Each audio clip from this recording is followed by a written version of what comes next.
spasinya 1. Dan untuk maksimalnya yaitu 3 halaman untuk study plan, dan kalau untuk teman, dan juga bisa langsung kalian tulis di formulir aplikasi yang udah disediain gitu ya. Oke, lanjut Kak. Nah, untuk yang sesi pertama yaitu tentang language plan.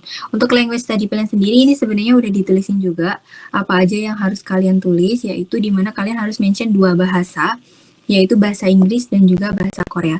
Kenapa 2 bahasa ini? Kalau bahasa Korea udah pasti ya, karena kebanyakan untuk jurusan S1 itu pasti dijelasinnya dalam bahasa Korea. Sedangkan untuk bahasa Inggris sendiri, kenapa kalian tetap harus mention? Karena ketika kalian nanti datang di sini dan kalian akan bertemu dengan mahasiswa internasional lain yang pastinya mungkin belum bisa bahasa Korea, itu pasti kalian juga pakai bahasa Inggris kan, dan itu juga bisa nunjukin bahwa kalian mampu untuk beradaptasi di sini gitu. Dan sedangkan untuk di ranah akademik, yaitu seperti yang kita tahu untuk jurnal, textbook, dan kebanyakan itu pasti ada yang pakai bahasa Inggris kan, jadi itu juga akan memudahkan kalian gitu. Untuk study plan itu kalian bisa bagi menjadi 2, ke sebelum dan juga kalian datang di Korea. Untuk yang sebelum ini, kalian bisa jelasin udah sejauh mana kalian paham tentang bahasa Korea dan juga bahasa Inggris. Nggak perlu yang advance banget, tapi yang penting setidaknya kalian ada kemauan untuk belajar gitu. Mungkin contohnya seperti kalian belajar melalui YouTube, self-study, dan lain sebagainya. Itu juga nggak apa-apa kalian mention. Dan juga progresnya seperti apa dan cara belajarnya seperti apa. Itu kalian harus mention secara runtut dan juga singkat, nggak bertele-tele, tapi runtut dan juga nggak terlalu berlebihan gitu teman-teman. Serta realistis intinya gitu. Nah, untuk yang ketika kalian sudah datang nanti, kalian juga perlu jelasin gimana cara-cara kalian belajar selama sekolah bahasa. Kan nanti kalian dapat itu ya, dapat apa? Fasilitas untuk 1 tahun sekolah bahasa untuk kalian yang belum punya topik level 5 ataupun level 6. Nah, di sini adalah kesempatan kalian untuk menjelaskan bagaimana cara-cara kalian belajar untuk mendapatkan topik minimal level 3 gitu, karena untuk masuk degree di sini itu kebanyakan mensyaratkan untuk bisa dapat level 3 ataupun level 4 biasanya, tapi kebanyakan level 3. Jadi itu gimana cara-cara kalian yang cara kalian untuk bisa mendapatkan sertifikat tersebut gitu. Tapi jangan lupa untuk tidak terkesan berlebihan dan juga tetap singkat padat gitu ya teman-teman. Untuk next Kak boleh. Nah, ini untuk contoh language study plan aku ya teman-teman, tapi beberapa aku sensor karena ini ya beberapa privasi aku gitu. Nah di sini aku jelasin untuk sebelum aku datang di Korea itu aku udah belajar basicnya Korea, yaitu belajar Hangul itu dari SMA, dan gimana cara aku belajar itu juga aku jelasin di sini. Seperti aku belajar melalui YouTube, dan channel YouTube-nya juga bisa kalian masukin gitu supaya bisa terlihat bahwa kalian benar-benar belajar dan benar-benar jelas gitu belajarnya gimana, cara belajarnya gimana, itu bisa kalian jelasin gitu.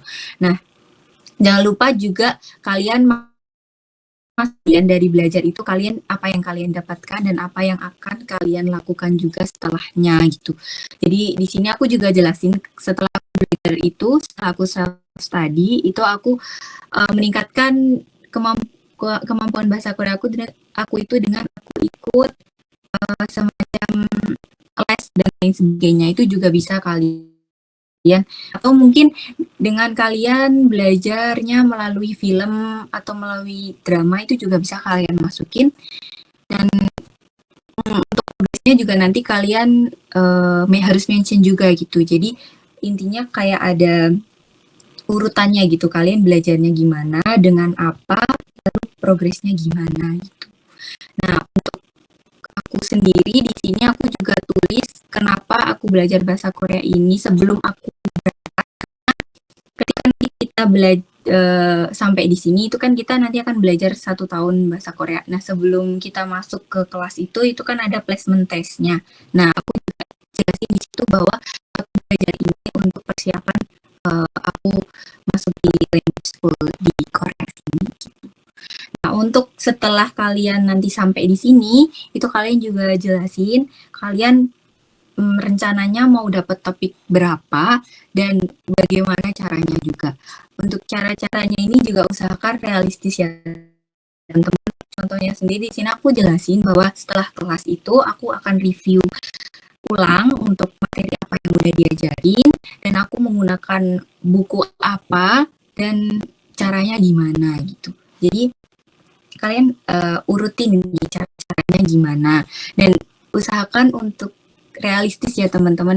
Misal kalian jelasin bahwa kalian akan improve vocab kalian dengan hafalin 100 vocab sehari. Itu kan kayak kurang realistis ya teman-teman. Jadi usahakan bahwa yang realistis aja tapi kalian pasti bisa gitu. Intinya gitu sih teman-teman. Jadi kalian menulis itu juga nantinya ketika kalian sampai di sini bisa kalian lakukan gitu teman-teman. Boleh di next Kak. Nah, untuk yang selanjutnya ini yang sedikit lebih bukan melelahkan ya teman-teman, tapi lebih kalian harus banyak-banyak research karena di sini kebanyakan itu materi-materinya atau hal yang perlu kalian tulis itu ada di website kampus teman-teman. Karena di Google Study ini kalian bisa jelasin rencana studi kalian yang lebih detail ketika nanti kalian sudah masuk di degree. Seperti kalian pengen apa, pengen ambil mata kuliah apa, ingin ikut klub apa, dan beserta alasan-alasannya. Kalaupun kalian pengen mention profesor juga bisa, tapi kebanyakan itu untuk S2 ya teman-teman. Kalau untuk S1 kebanyakan hanya mata kuliahnya aja dan kenapa pengen belajar hal tersebut. Di sini kalian bisa pisahin antara non-akademik dan juga akademik. Untuk yang non-akademik sendiri kalian bisa tulis juga kurikuler kalian yang pengen diikuti itu apa beserta alasannya. Nah, kenapa sih harus mention ekstrakurikuler di sini? Karena kita belajar di sini bukan hanya untuk yang benar-benar belajar gitu ya teman-teman. Kita kan juga harus nambah pengalaman, nambah soft skill, improve kita untuk nanti ketika lulus setidaknya kita punya soft skill yang kita butuhkan ketika nanti kerja gitu ya teman-teman. Jadi kalian juga harus mention. Untuk aku sendiri aku mention per tahun. Jadi mulai dari tahun pertama, tahun kedua, tahun ketiga dan sampai tahun terakhir itu apa aja ekskul atau apa aja klub atau kegiatan yang ingin kita ikuti gitu. Dan juga jangan lupa jelasin kenapa kalian ikut di ekskul tersebut. Contohnya misal kalian pengen punya relasi mahasiswa Korea which is warga lokal di sini. Kenapa pengen punya relasi? Ya tentunya untuk improve bahasa dan lain-lain sebagainya. Itu bisa kalian masukin gitu ya teman-teman. Untuk akademik sendiri kalian juga perlu menjelaskan untuk alasan kenapa kalian memilih jurusan tersebut dan di Korea gitu. Karena kan untuk negara-negara maju itu pasti banyak ya teman-teman. Jadi kalian perlu mention juga urgensinya apa sih? Kenapa kalian harus belajar di Korea? Kenapa harus Korea gitu? Jadi kalian harus jelasin di situ. Dan jangan lupa jelasin juga yang realistis gitu ya teman-teman. Kayak jangan yang terlalu wow gitu. Gimana sih jelasinnya? Kayak gitu ya teman-teman. Nah, untuk selanjutnya yaitu jangan lupa seperti yang udah aku mention tadi, jangan lupa jelasin mata kuliah yang akan dipelajari dan juga dikaitkan dengan tujuan studi. Jadi misal nih kalian ambil jurusan Business Administration dan kalian ambil mata kuliah misal marketing. Nah, itu apa gitu? Kenapa kalian pengen ambil marketing? Itu tujuannya untuk apa? Untuk apa kalian belajar itu, di mana nanti kalian mau ngapain, itu bisa di mention secara singkat aja juga nggak apa-apa, tapi yang penting ada korelasinya gitu untuk tujuan kalian gitu teman-teman. Dan juga untuk ketika akhir nanti di tahun keempat itu aku juga mention IPK dan kenapa kalian pengen dapetin IPK itu karena apa, itu juga boleh di-mention. Karena itu kayak menunjukkan bahwa kalian itu orangnya emang benar-benar terstruktur dan juga ada target gitu untuk belajar di sini. Boleh di Ini contoh secuil dari goal of study aku. Di sini aku jelasin kenapa aku milih medical IT itu karena emang aku udah passion banget, interest dari SMA, dan juga aku melihat di sekitarku ini itu banyak banget kasus-kasus kriminal dan lain sebagainya itu. Nah, itu kenapa aku nggak belajar aja di Indonesia, karena di Indonesia ini belum ada hal ini gitu. Jadi kalian perlu juga menjelaskan itu gitu, urgensinya apa sih, kenapa kalian harus belajar di luar negeri, kenapa nggak di negara kalian aja gitu.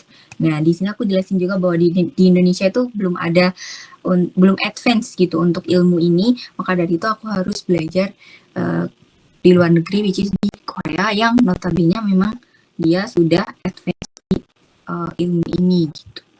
Nah, untuk ke bawahnya itu kalian juga jelasin kenapa kalian ambil jurusan ini dan mimpi kalian nanti di masa depan itu apa gitu, jadi ada korelasinya gitu. Intinya kayak kalian kenapa ambil jurusan ini, apakah jurusan ini bisa membantu mimpi kalian bisa terwujud. Nah, itu kalian mention di situ. Boleh di next. Nah, untuk yang terakhir yaitu tentang future plan. Untuk future plan sendiri sebenarnya aku cuma bagi dari short term dan juga long term aja. Tapi kalau misal misal kalian mention juga di juga nggak apa-apa. Untuk short term sendiri itu mulai dari kalian lulus sampai 6 bulan kemudian. Kalian lain itu bisa dijelasin. Misal kalian pengen cari kerja dulu di Korea itu juga nggak apa-apa. Atau mungkin kalian pengen balik ke Indonesia dan melakukan apa, itu juga bisa. Kalau setelah lulus nanti kalian pengen mendaftar di mana dan bagaimana cara kalian untuk survive selama 6 bulan itu juga bisa kalian sertakan gitu ya teman-teman. Nah, untuk midterm sendiri ini jangka waktunya mulai dari 5 sampai 10 tahun ke depan, which is ini kalian udah bekerja, dan apa sih dampak dari kalian belajar sebelumnya ini selama S1 ini. Nah, ini kalian dampaknya apa ketika belajar, ketika kerja nanti itu apa korelasinya dan apa dampaknya gitu. Kalian bisa mengaitkan dengan jurusan pilihan kalian. Kayak gitu ya teman-teman. Dan untuk yang belum Kak. Dan untuk yang long term sendiri ini yang rencana jangka panjang di mana lebih dari 10 tahun gitu ya teman-teman, dengan kalian sudah memiliki berbagai experience dari kerja, itu kalian mau ngapain. Dan menurut aku meskipun beasiswa GKS ini tidak mewajibkan kalian mengabdi di sini, tapi setidaknya kalian juga harus mention benefit apa yang kalian tawarkan untuk Korea. Nggak perlu yang advance, tapi setidaknya kalian punya suatu hal yang kalian berikan untuk Korea dengan ilmu yang kalian dapatkan gitu. Kalian bisa mengkolaborasikan aja, misal kalian dengan mendapatkan beasiswa GKS ini, kalian bisa mempereratkan hubungan Korea dengan Indonesia itu dengan ilmu kalian. Contohnya misal seperti aku mau join di suatu institusi yang dimana institusinya itu ada kerjasama dengan Korea, dan hal itu nanti ketika aku trying buat membuat suatu hal itu pasti akan ada hubungannya kan antara Korea dan juga Indonesia gitu. Jadi intinya meskipun pihak memberi beasiswa itu nggak mewajibkan kalian untuk mengabdi di sini, tapi setidaknya kalian juga berikan output untuk mereka gitu, dengan jurusan yang udah kalian pilih gitu. Dan pastikan rencana itu juga realistis ya teman-teman. Jadi nggak harus yang wow kalian harus enggak sih. Yang penting itu sejalan dengan jurusan kalian, dan juga untuk apa namanya? Untuk realistis apa sih? Untuk realistis. Aduh, aku jadi bingung, sorry. Yang penting itu realistis gitu teman-teman. kalian lakukan di masa depan gitu. Intinya gitu ya teman-teman. Oke, next Kak. Nah, untuk contoh future plan aku, untuk aku sendiri itu setelah lulus, ini aku juga mention setelah lulus dimana kita udah harusnya bisa lah ya untuk bisa dapat topik level 6, yaitu topik level yang paling tinggi.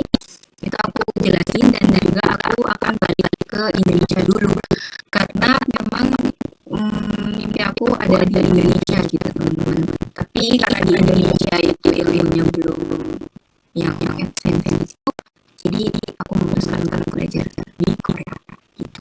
Aku jelasin gitu, dan selama kerja juga aku jelasin aku akan ngapain aja selama kerja. Dan setelah aku kerja itu aku juga plan. Di sini aku mention juga bahwa aku plan untuk lanjut S2 lagi. Nah, untuk S2 ini aku balik lagi ke Korea karena memang ada join antara Indonesia dan Korea di institusi yang aku pengen ini. Kalian juga bisa seperti itu, atau mungkin kalian ingin S2-nya di tempat lain itu juga nggak apa-apa. Misal ingin S1-nya harus S2-nya apa di negara lain juga nggak apa-apa sih. Penting tujuannya jelas-jelas apa kalian pengen S2 lagi, apa kalian pengen kerja dulu baru mungkin S2 lagi. Itu yang penting kalian harus jelasin alasan-alasannya secara singkat, padat, dan juga realistis untuk juga kenapa alasannya gitu. Jadi intinya kalian harus jelasin secara bukan secara teliti tapi secara matang gitu.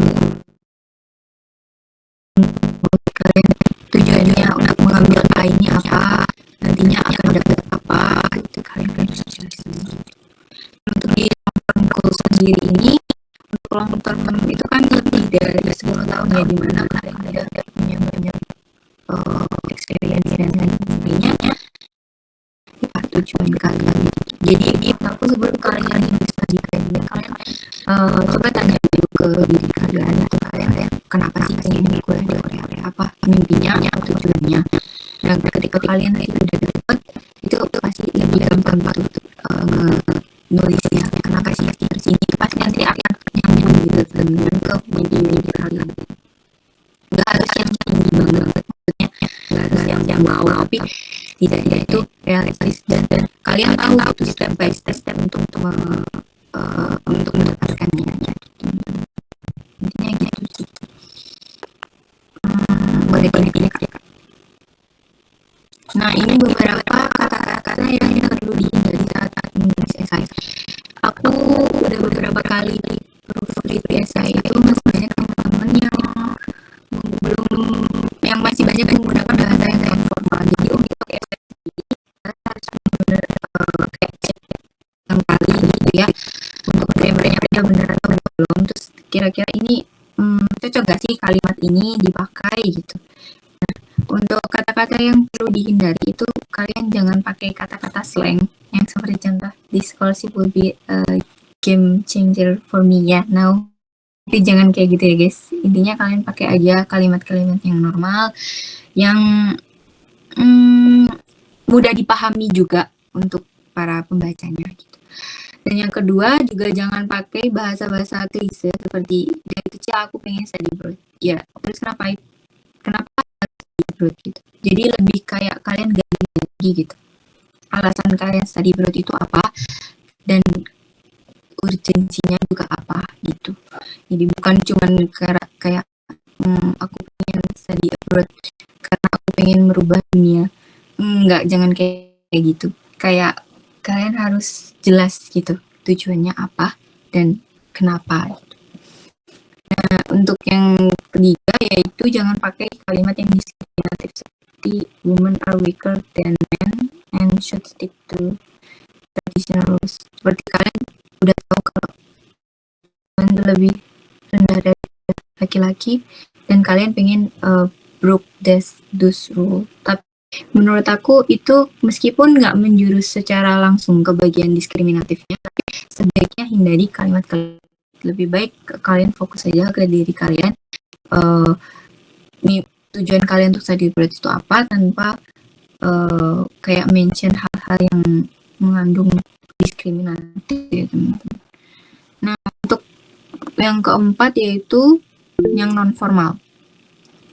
Kayak di sini kalian nulisnya itu pakai singkatan dari I have to, nulisnya I've, something like that.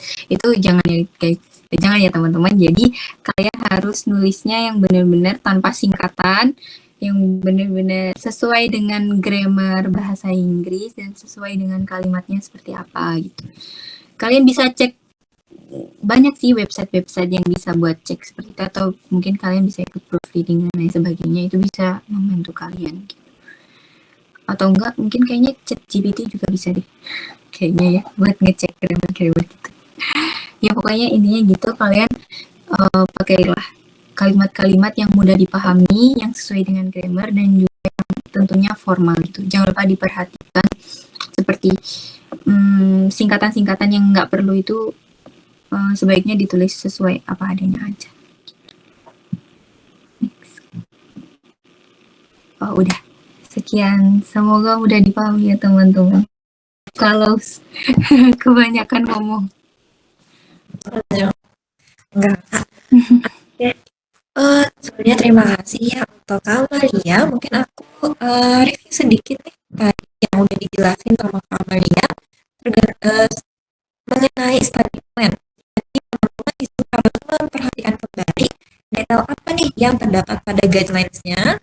Terus harus untuk study plan ini harus ditulis secara realistis ya teman-teman. Jangan terlalu melebih-lebihkan juga. Jadi memang yang satu teman-teman bisa gapai ya. Kemudian nanti untuk language plan-nya juga ditulis sebelum dan sesudahnya itu bagaimana cara belajarnya dan prosesnya itu seperti apa, serta kedepannya akan bagaimana nih. Kemudian untuk goal of study-nya dibagi ada akademik dan non-akademik. Terus teman-teman harus menjelaskan nih, kenapa ya teman-teman mau mengambil kegiatan atau mata kuliah tersebut. Lalu ditulis juga future plan-nya, jadi short term, mid term, dan juga long term. Teman-teman juga bisa mention nih apa dampak yang akan teman-teman beri baik untuk Indonesia maupun Koreanya. Terus juga untuk menulis study plan ini ada yang harus dihindari. Yang pertama itu untuk kata-kata slang ini teman-teman nggak boleh tulis dalam bentuk slang. Lalu bentuknya yang klise, kemudian diskriminatif, dan juga bentuknya non formal. Jadi penulisan di plan itu penting ya teman-teman. Oke teman-teman, kita masuk ke sesi Q&A. Mungkin teman-teman ada yang mau nanya nih ke Kak Amalia. Baik, kalau yang mau langsung boleh raise hand atau unmute. Oke, oh ini di chat dulu ya Kak. Di sini katanya kalau future plan-nya lanjut S2, perlu nggak disertai nama kampusnya? Perlu atau nggak perlu? Boleh disebutin juga nama kampusnya dan kenapa kalian pilih kampus itu juga nggak apa-apa sih. Jadi menunjukkan kalau kalian benar-benar udah punya rencana matang gitu untuk masa depan kalian itu mau kalian bawa kemana dan tujuannya apa itu udah ada. Boleh sih, aku waktu itu juga jelasin kenapa aku mau S2 di situ, itu kenapa itu aku juga mention. Jadi nggak apa kalian mention.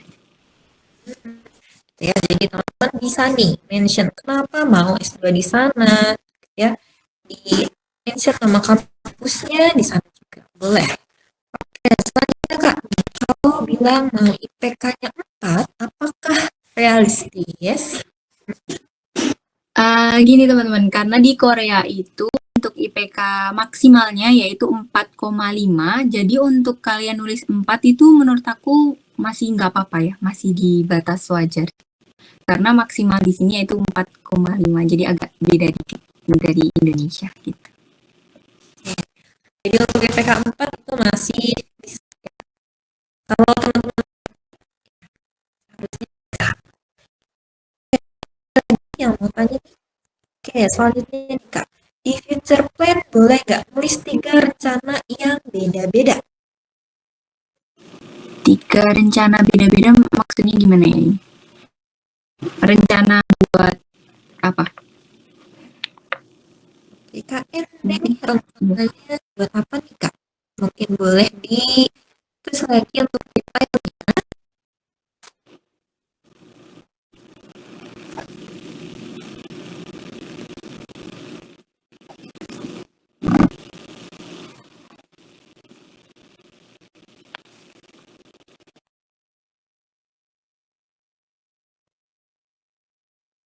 Oh, ini apa mungkin maksudnya untuk yang embassy track atau gimana ya? Hmm. Nih, tulis sih Kak. Mungkin pertanyaan selanjutnya dulu nih kayak lebih baik kita buat study plan-nya secara deskriptif atau pakai poin gitu ya. Jadi untuk before dan after Koreanya ada poin per poin apa aja yang mau kita lakuin atau better study plan itu deskriptif aja nih Kak. Dari sekian banyak, nggak banyak-banyak dikasih, maksudnya dari beberapa esai yang aku lihat itu kebanyakan emang pakai secara deskriptif itu. Tapi kalau misal kalian mau poin-poin juga nggak apa-apa, tapi pastikan per poinnya itu kalian benar-benar jelasin secara runtut gitu, secara rinci juga, kayak kenapa hal itu dilakukan, untuk apa, progresnya gimana gitu. Jadi intinya per poin itu tetap harus lengkap gitu ya teman-teman. Gitu sih. Apa? Oke, selanjutnya untuk language plan itu dijelasin yang bahasa Korea aja atau dijelasin plan bahasa Inggris juga. Tadi Kak Bari udah harus jelasin plan bahasa Inggrisnya juga gimana karena kan waktu sekolah di sana juga ada teman-teman yang dari negara lain dan juga harus berinteraksi sama teman-teman dari negara lain, jadi akan lebih baik itu bisa tidak ya untuk belajar bahasa Inggrisnya ya.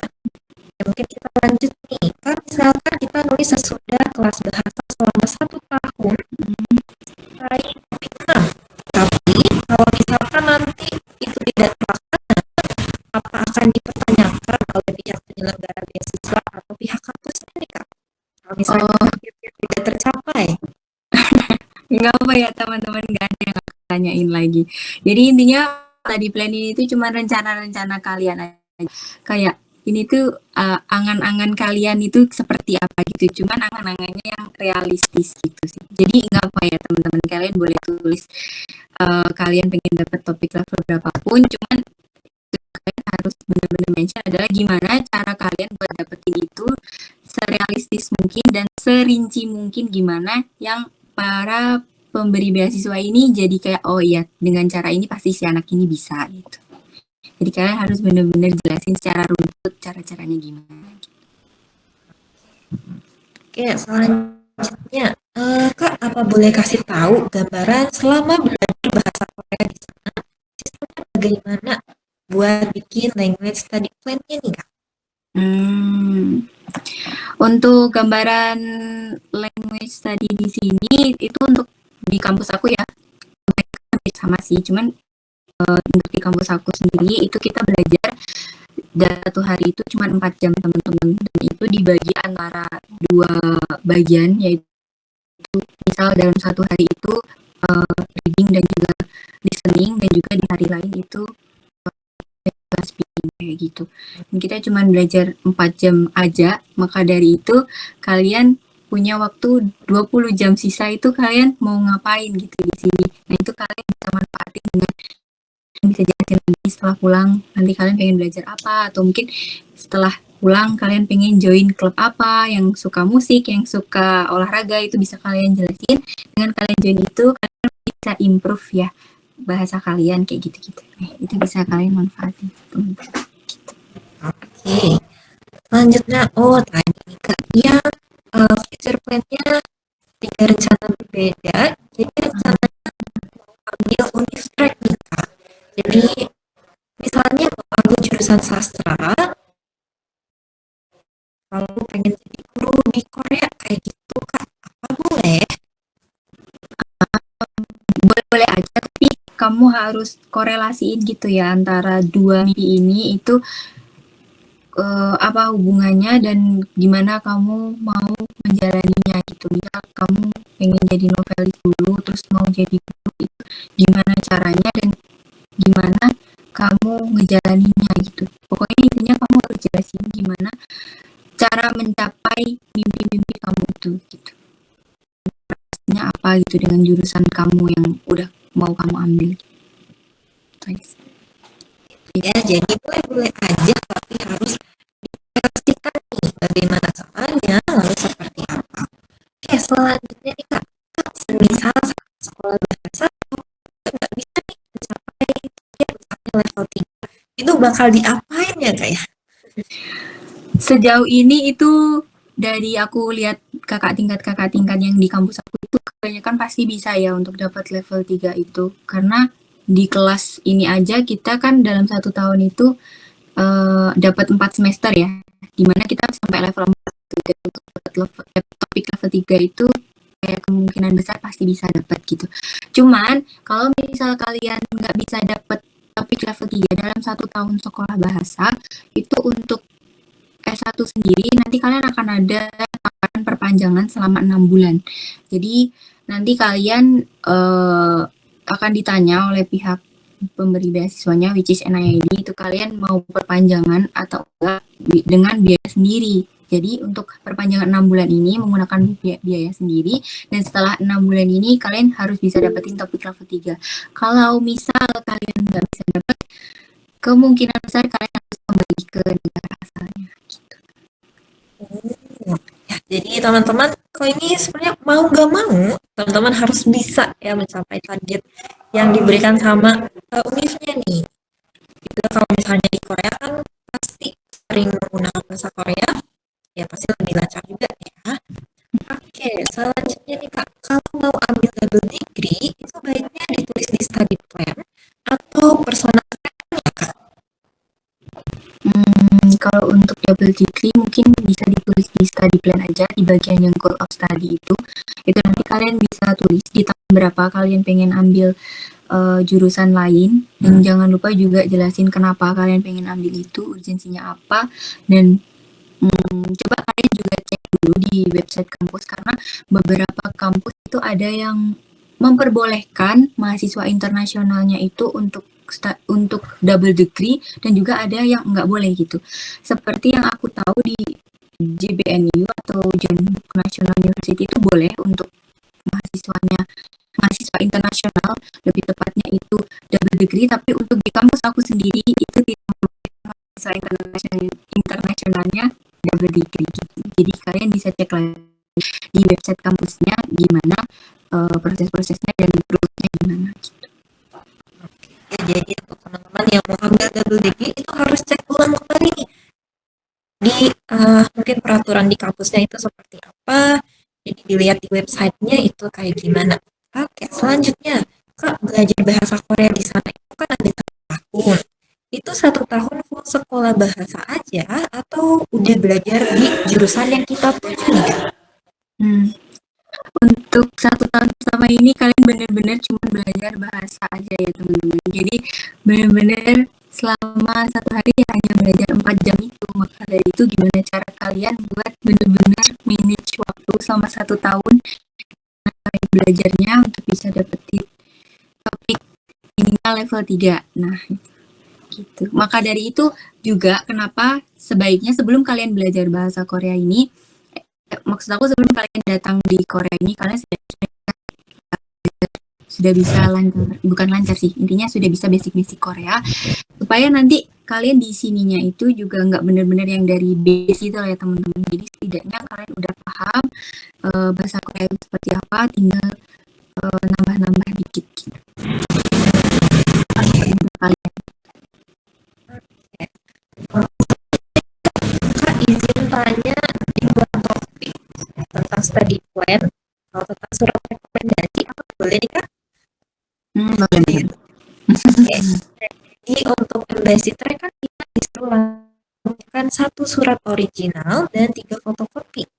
Nah, untuk yang di fotokopi itu apakah kita harus minta tanda tangan dan cap basah lagi atau enggak ya? Menurut aku lebih baik minta lagi aja, karena fotokopi itu kan bukan file yang benar-benar sah gitu ya. Sedangkan kalau kalian minta tanda tangan lagi dan juga cap basah lagi, itu bisa bikin dokumen kalian lebih valid ya teman-teman. Jadi mungkin lebih baik itu aja, nggak apa, minta lagi aja. Oke, jadi untuk fotokopinya akan lebih baik kalau kita tapi oke, selanjutnya di sini kuliahnya boleh sambil magang nggak nih Kak? Mungkin dari di kampus Kakak sendiri dulu nih, apa boleh nggak nih Kak?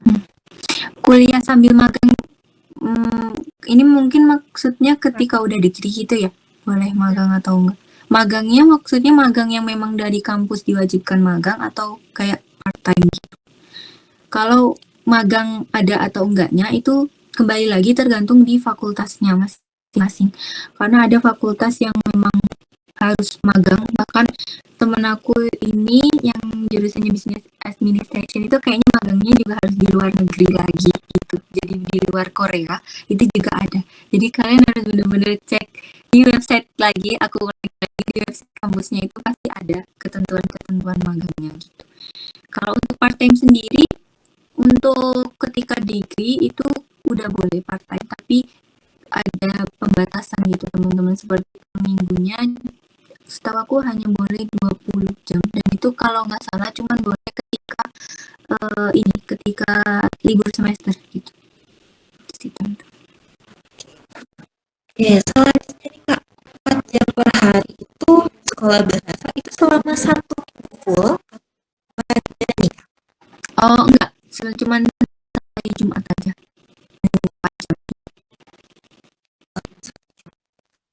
Ya, selama sekolah bahasa itu kita bisa ikut klub-klub yang ada di kampus dan ikut volunteer atau selama setahun ini kita bakal fokus lancarin bahasa doang.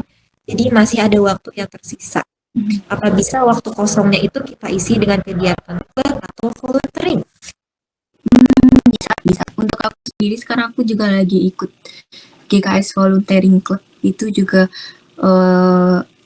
klub dari mahasiswa-mahasiswa internasional yang sama penerima GKS itu. Gak bisa, ada teman aku yang dia emang suka di badminton gitu, dia juga ikut klub badminton, dan ya itu nggak apa-apa gitu. Itu juga bisa improve kalian bahasa Koreanya kalian, bahasa Inggris kalian gitu, bisa dapet teman-teman yang lebih banyak gitu, bahkan juga bisa dapet teman-teman Korea juga kan kalau kalian daftar klubnya yang ada orang Koreanya gitu. Oke, selanjutnya nih Kak, lebih baik di study plan itu kita jelasin satu spesifik beberapa matkul atau semua matkul kita jelasin, tapi nggak usah dijelasin secara dalam. Oh, jadi spesifik atau beberapa tapi kita jelasinnya nggak terlalu dalam.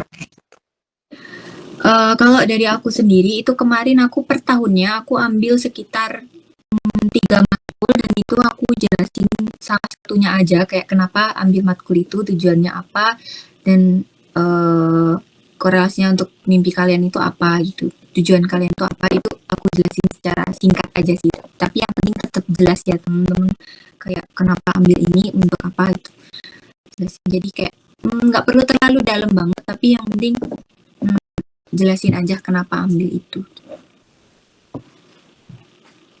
Oke, mungkin ada yang mau bertanya lagi?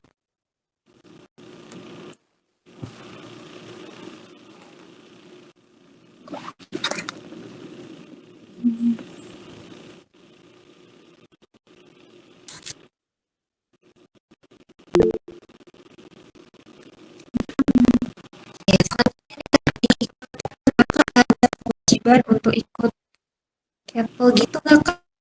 Soalnya di beberapa kampus ada yang wajibin siswanya untuk ikut Keppel. Untuk kampus aku sendiri, alhamdulillahnya nggak ada ya teman-teman, karena kampus aku memang cuman biasa aja, tapi memang kebanyakan kampus-kampus swasta di sini itu didanai oleh seperti apa namanya, agama-agama tertentu gitu. Jadi memang beberapa ada yang mewajibkan dan beberapa ada yang enggak. Tapi hanya meskipun kalian wajib itu biasanya cuma masuk aja, setahu aku ya. Dari yang aku baca-baca itu kayak kalian cuma datang aja, gitu sih kayaknya. Tapi aku juga kurang tahu ya teman-teman. Tapi kalau di kampus aku sendiri itu enggak ada. Jadi tergantung sama kampusnya lagi ya. balik lagi ke kampusnya seperti apa. Oke, teman-teman ada yang mau tanya lagi nih?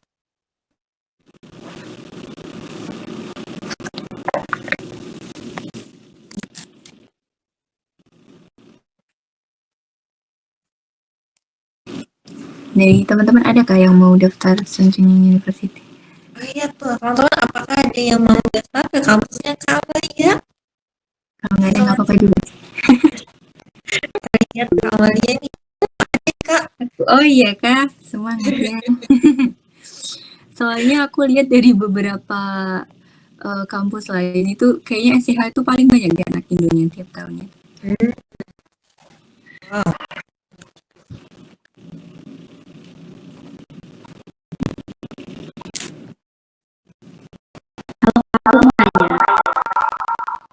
Oh iya boleh. Wait. Iya. Tapi ini kayak di luar dari yang kakak tadi presentasi itu nggak apa-apa? Iya boleh. Aku pengen tanya kayak manajemen waktu kakak itu di sana kayak gimana ya? Soalnya kayak kan belajar 1 minggu 5 hari dan cuma 4 jam itu kakak diisi sama apa gitu biasanya? Gitu aja sih. Gitu ya. Kalau aku sendiri seperti yang aku jelasin di tadi plan aku, emang aku karena kelas aku siang, jadi sebelum aku kelas itu emang aku baca-baca dulu materi-materi yang mau diajarin, karena kan kita udah pegang buku ya, jadi ya kita bisa tahu chapternya kita mau belajar apa gitu. Setelah itu paling aku cuman main sama teman, habis main malamnya belajar lagi. Karena di sini tuh sistemnya setiap hari selalu ada PR teman-teman, jadi jadi menurut aku ya tetap aja ada kerjaan gitu, ketika malam kalian harus ngerjain PR, ngerjain materi-materi gitu, karena grammar di sini banyak banget, jadi kalian harus perhatiin satu persatu itu pakai yang mana kayak gitu. Jadi ya setiap harinya seperti itu aja sih. Oke, makasih ya Kak.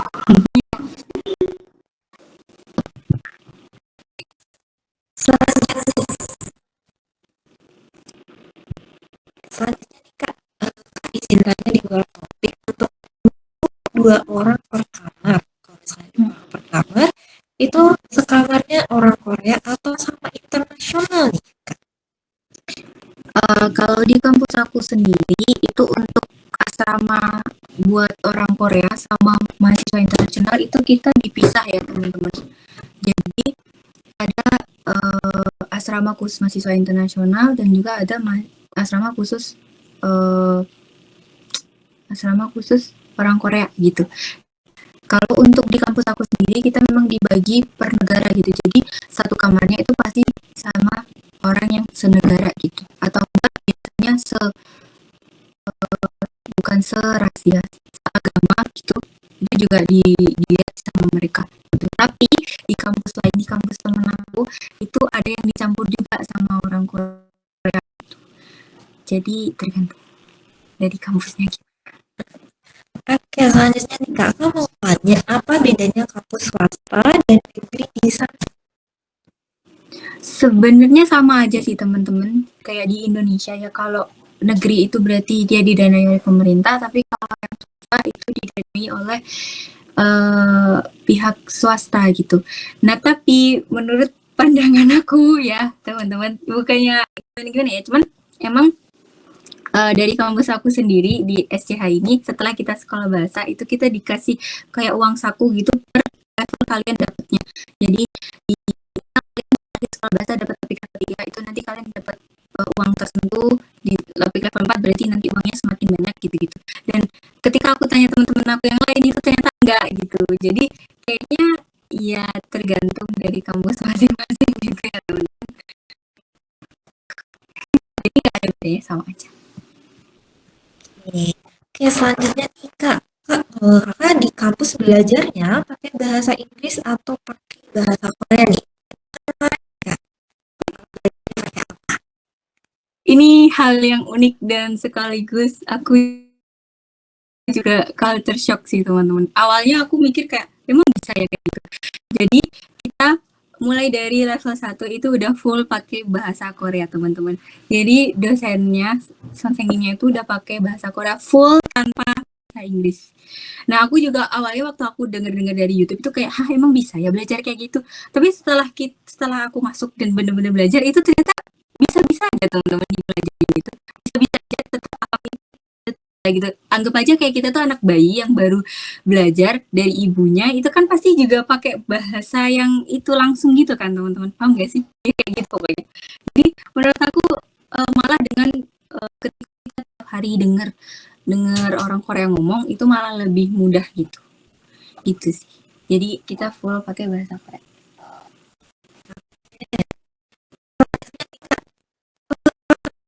Jadi Kenapa pilih yang pertama yang seperti aku mention sebelumnya, karena banyak orang Korea, banyak orang Indonesia yang diterima di sini, so that's why ini gitu. Dan kebetulan juga jurusan yang aku pengenin emang ada di sini. Sebenarnya ada dua. Aku kan pilih medical IT engineering. Di Konyang itu juga ada medical IT, tapi dia lebih fokus ke IT-nya. Jadi dia kayak 90% IT, 10%-nya belajar tentang kesehatan seperti kayak anatomi dan lain-lain. Sedangkan di SCH sendiri itu kayak lebih ke 60-40 gitu. 60-nya IT, 40-nya kesehatan gitu. Nah, aku juga pengen belajar kesehatan gitu ya teman. So that's why aku pilih SCH aja deh. selanjutnya nih Kak, izin tanya di luar topik. Untuk asrama, apakah setelah diterima di kampus dan berangkat ke Korea bisa langsung akses ke asramanya? Iya, kebanyakan seperti itu karena kan kita mahasiswa GKS, jadi pihak international studinya pasti udah tahu ya kalau kita bakalan datang itu biasanya udah langsung didaftarin di asramanya. Dan memang kebanyakan ketika kita belum punya topik level 3 itu kita harus di asrama dulu selama 1 tahun gitu. Sedangkan kalau kalian udah punya topik level 3 dan atasnya itu nanti kalian biasanya ditanya mau mau tinggal di asrama atau mau tinggal di luar gitu. Dan nanti kalau mau tinggal di luar itu tinggal di mana tapi biasanya kalian harus laporan juga gitu. Jadi pasti diurusin kok teman-teman sama international office-nya, sorry. Selanjutnya nih Kak, izin tanya di luar topik. Misal Kakak lagi di kampus dan kalau Kakak mau sholat itu gimana ya Kak? Nah, ini juga salah satu alasan kenapa aku pilih SCH, karena alhamdulillah di kampus aku itu mereka menyediakan prayer room untuk mahasiswa muslim gitu. So that's why kayak aku tiap sholat di sana gitu. Dan beberapa kampus lain juga ada yang menyediakan, ada yang enggak gitu. Tapi kalau misal kalian benar-benar kepepet, bisa kalian pakai ruangan kosong yang ruangan kosong yang kalian yang nggak dipakai gitu, bisa sih kalian pakai untuk sholat, biasanya boleh-boleh aja. Kebanyakan juga seperti itu sih. Kalau misal kita nggak bisa dapetin level yang ditentukan itu gimana? Tadi kelanjutannya tadi kembalikan, tadi udah sempat jelasin misalnya teman-teman kemungkinan akan dikembalikan lagi, dipulangkan lagi ke Indonesia atau ditanya apakah mau melanjutkan pakai dana pribadi untuk kuliahnya atau tidak. Jadi seperti itu ya. Teman-teman mau tidak mau harus bisa mencapai target yang ditentukan sama unitnya. Gitu. Lagi nih teman-teman yang mau tanya.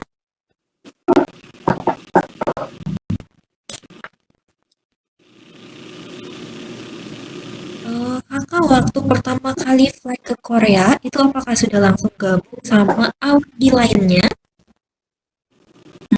Kalau dari case aku kemarin itu tergantung kalian dapatnya tanggal berapa gitu, karena tergantung visa juga kalian keluarnya tanggal berapa. Nanti kan setelah visa kalian keluar, kalian laporan ke pihak international office-nya, terus nanti baru kalian dapat tiket. Nah itu ya itu tergantung tanggal itu. Kalau di tanggal itu ada WD lain yang juga berangkat di tanggal itu, ya kalian bisa berangkat bareng gitu. Kayak aku kemarin itu berangkatnya bareng sama WD yang dari KU sama SNU. Gitu. Oke, teman-teman ada yang mau tanya lagi?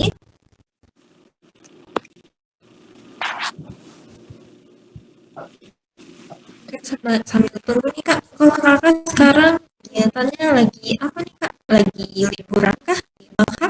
Apa gimana Iya nih Kak? bener, lagi banget baru masuk nanti tanggal 2 September. Oh, baru masuk tanggal 2 September. Iya. Oke, selanjutnya nih Kak, Kakak apply di KS berapa banyak mahasiswa Indonesia yang keterima bareng sama Kakak nih? Nah ini juga itu sih teman-teman kayak bikin kaget gitu karena di batch aku di tahun 2024 ini nggak tahu kenapa itu tiba-tiba memang kuotanya itu dinaikkan gitu. Di guideline itu kita kayak udah takut gitu kan. Di guideline itu untuk yang GKSU yang University Track itu tuh cuma 2 tulisannya. Tapi ketika di second round itu tiba-tiba naik 48 itu lolos semua tulisannya.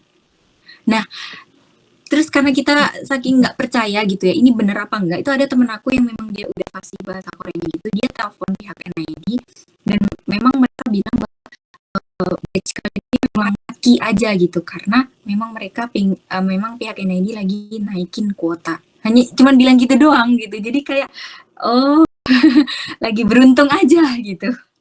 Gitu sih, nggak tahu untuk tahun berikutnya akan seperti apa, itu nggak tahu kan, tidak bisa ditebak gitu modelnya gimana. Oke, lagi rezeki ya berarti kemarin ya Kak. Jadi banyak banget daripada tahun-tahun sebelumnya. Kalau biasanya berapa banyak Kak? Untuk yang keterima itu biasanya dari Indo itu cuman 4 atau 2 biasanya yang GKS U. GKS U itu 2 atau 4 per tahun-tahun sebelumnya. GKS UIC itu karena kita udah diplot jadi per jurusan itu berapa anak yang diambil itu ya sesuai guideline, jadi kayak di jurusan aku di tahun sebelumnya itu cuma 5 anak yang diambil, tapi di tahunku ini kayak ada 10 deh kayaknya. Oke, selanjutnya nih Kak, maaf mau nanya di luar topik lagi. Terkadang Kakak pernah nggak merasa didiskriminasi sama orang Korea karena Kakak pakai hijab? Kalau sejauh ini ya selama hampir 6 bulan ya di sini itu alhamdulillah nggak ada ya kayak yang bener-bener yang diskriminatif yang kayak gitu. Cuman mungkin kalian biasanya kayak diliatin aja sih kayak emang nggak panas ya summer pakai kayak gitu, pakai panjang dan lain sebagainya, paling cuma gitu aja. Dan alhamdulillah juga lingkungan di aku ini tuh kayak mereka aware banget gitu, kayak misal waktu closing ceremony tiap semester itu kan buat kita gitu ya kayak sandwich gitu, which is pasti ada dagingnya. Nah itu pasti sem aku itu pasti nanya satu-satu gitu siapa yang bisa makan siapa yang enggak gitu. Jadi pasti kita nanti akan dibedain gitu makanannya gitu. Kayak kita diganti keju atau diganti ayam kayak gitu gitu. Jadi alhamdulillahnya mereka udah paham sih. Tapi kadang juga mereka selalu tanya-tanya gitu kayak kenapa ya harus pakai itu, kenapa yang cowok juga nggak pakai kayak gitu gitu loh. Jadi ya sabar aja lah kita jawabnya ya karena mereka juga mungkin dari kecil jarang lihat jadi penasaran gitu ya kenapa harus pakai itu dan haruskah dan lain sebagainya, ya dijawab aja. Oke, kalau kuota embassy apakah tetap 2 Kak? Iya, kalau di tahun aku meskipun university track naik tapi embassy-nya tetap 2. Setahu aku yang tetap itu yang embassy yang sesuai guideline. Karena itu orang-orang luar ya Kak ya? 48 orang Indonesia semua ya Kak ya? Iya, itu orang Indonesia. Orang Indonesia semua ya. Oke, mungkin teman-teman ada pertanyaan lagi?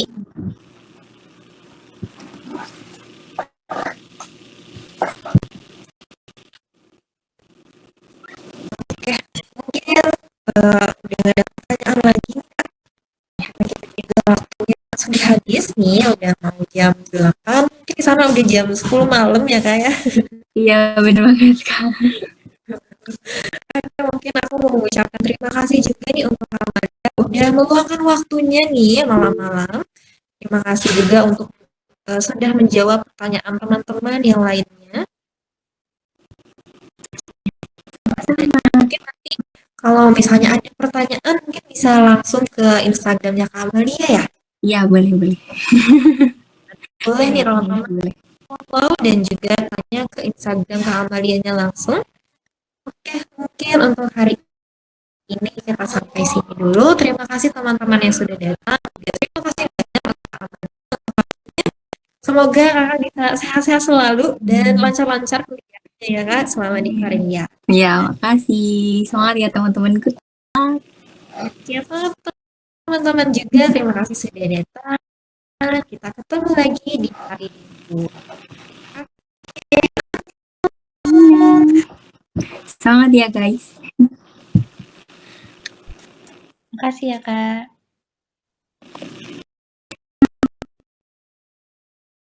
Thank you ya kak. Thank you juga udah datang. Terima kasih, Kak.